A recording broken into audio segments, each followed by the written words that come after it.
What's up, everybody? Welcome back to Operation Overhaul. Today we have a 2009 or 2010 Nissan Altima with the 2.5. I'm actually doing a transmission swap on this, but I'm just going to show you how I remove the axles on these right here. It's not as hard as you may think it is. There's not much you have to remove to do it, but I'm going to show you a good, quick, and easy way of doing it. I'm not going to be putting it back in the video, but I will tell you the torque specs and everything on tightening up everything. So if you would, just stick with me and chum on. All right, like I said, we're going to be doing the axle on this right here. Actually, this is the very first car I've ever had on my car lift. It's inside my garage. So this is be the first video of that. And I'm kind of excited about that as well, because it makes filming this a little bit easier, actually, because it's actually in the garage and it's only about 39 degrees today, and it has been sleeting outside too. So let's just get to it. First thing I'm going to do is I'm going to take this clip right here off for the brake line, and I'm going to take the brake caliper off as well and hang it up. And there's a speed sensor back here I'm going to pop out just so I can disconnect that from everything. But I'm going to pop these out, because rather than trying to pull it out from here, from the hub itself, and risk tearing up the sensor or something like that, I'm just going to disconnect the wire and we're going to lay this forward. First thing I'm going to do is go ahead and take this right here off. This is the cotter pin for the axle. On this one right here, they do use a cotter pin instead of the axle nuts where you knock the tab in on them. Okay. And I will be putting a new one in.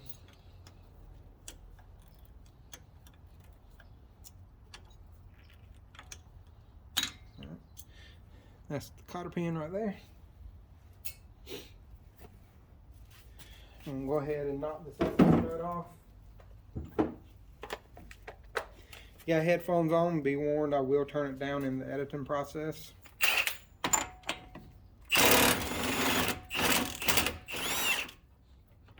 The axle does move freely. It is a 32 millimeter nut. Just going to thread it back on here for the time being so I don't hit the threads. Let's see if we can get this off. Sometimes these come off easy, sometimes they don't. That one actually come off fairly easy. We'll put that to the side as well. Don't lose that clip. I'm going to go ahead and disconnect the speed sensor, ABS sensor, whichever one you want to call it. To get to it is behind this panel, and I like to use these little clip tools.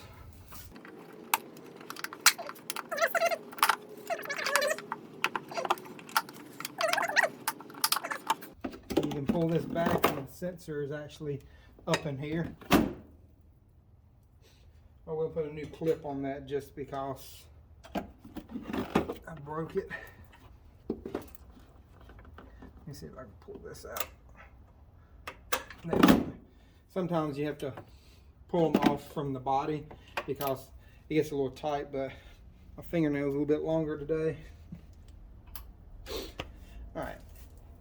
I want to knock the tie rod loose from the bottom. It does have a cotter pin as well, and I believe it is a 19 millimeter. Don't quote me on that. Let me check first, but I'm going to move this cotter pin real quick. Yes, this one is a 19 millimeter. Now there is a difference on the driver's side. It is the short axle, and on the passenger side it has the long axle. And in order to get it out, you have to take two more bolts off, because there's a little clip or spacer piece that holds the axle in. And whenever I get this one out, I will show you that, just in case you're removing the passenger side. These do have a nut and a washer.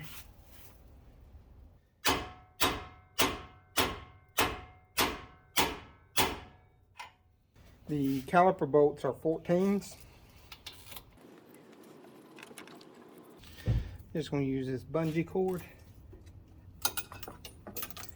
Go through the spring.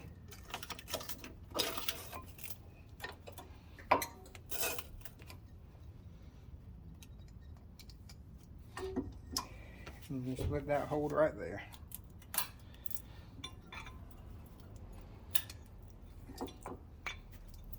Alright, now we got this strapped up out of the way. I'm going to take the knuckle bolts and nuts loose. They are a 21.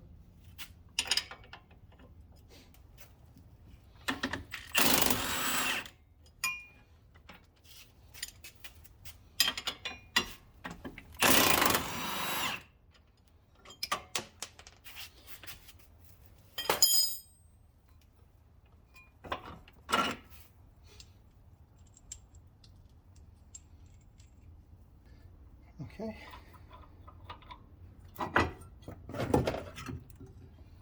Now that you can fold this out of the way, you can take this nut off. You should be able to clear the axle away from it.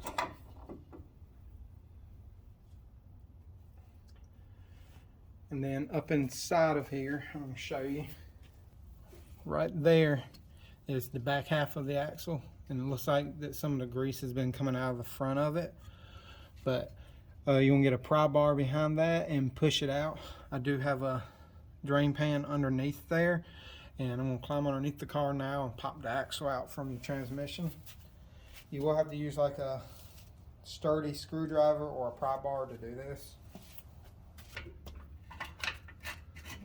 Alright. We got that popped loose. Make sure that your drain pan is under it just in case any fluid comes out.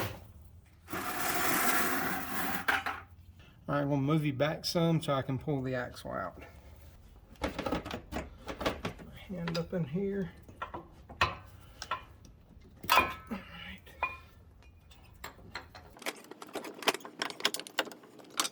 Alright, and there you go. That's pulling the axle out of one of these. Now what I'm going to do is I'm going to put this back up in here so it doesn't put any stress on that lower ball joint. Just enough to hold it for right now.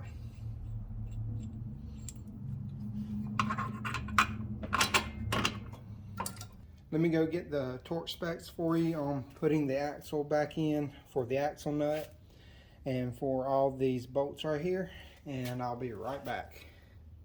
Alright, I'm back with all the torque specs that you're going to need. So the knuckle bolts and nuts, they're going to torque to 103 foot-pounds. The tie rod end torques to 62 foot-pounds. And then the nut on the axle itself, after you install it, torques to 129 foot-pounds. If you're having a hard time torquing the nut down, what you can do is you can get someone inside the car to hold the brake while you torque it, or you can actually pop the center cap out of the rim and lower it down after you get the tire on, and the weight of the car should hold it enough for you to torque the axle nut down. But I'm not going to show this installation process because I do have a lot more stuff I gotta remove from this in order to get the transmission out. But if you have any questions, comments, concerns, please leave them in the comment section below. I'll get to them as soon as I can. And if you would, please like, subscribe, and hit that notification bell. And until next time, y'all have a great day.